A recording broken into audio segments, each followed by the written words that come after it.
গল্পের নাম রাতচরা পাখি।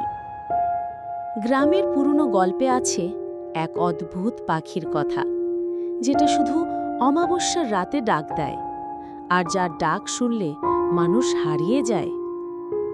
সজল বলল, এইটা ওই রাতচরা পাখি না তো? হৃদয় হেসে বলল, আরে দূর, এগুলো সব গল্প। পাখি আবার মানুষ ধরে?